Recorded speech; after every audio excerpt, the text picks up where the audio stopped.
It's worth remembering this is a brand new illness. It transmits relatively easily, and in some people, of course, it's severe. It's therefore important that we break the transmission in society. We do not allow this virus to go from household to household, and that's what the social distancing measures are about, trying to slow the rate of transmission. In order to know whether those measures are working, we track a number of things, and here you can see the transport use change, which we've shown before, indicating very substantial reductions in the use of London Underground, the buses, National Rail, and indeed use of all motor vehicles.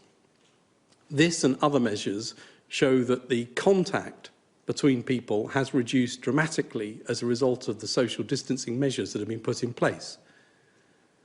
That in turn should lead to a substantial reduction in the transmission of the virus in the community.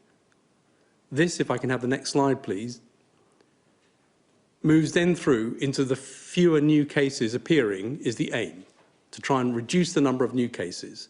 This shows the number of cases since the 16th of March through to the 7th of April.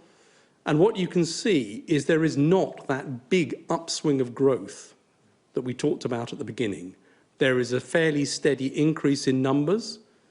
It's possible that we're beginning to see the beginning of change in terms of the curve flattening a little bit. We won't know that for sure for a week or so. But what we're not seeing is an acceleration. It's important that we keep these new cases down because, of course, this in turn leads to the number of people going into hospital. And the aim all along is to reduce the number of cases below the capacity for the NHS and to save lives. Can I have the next slide, please? This graph shows the number of hospital admissions in London at the top and then in other areas. You can see again, there's been a steady increase since the 16th of March up until the 7th of April, but there hasn't been the accelerated takeoff. And again, it's possible that we're beginning to see the start of a change where we might see numbers flattening off. We won't be sure about that for a week or so, and we need to keep looking at it. But it does begin to suggest that things might be moving in the right direction in terms of numbers, and it's important that we carry on with the measures we've got in place in order to make sure that this does go in the right direction.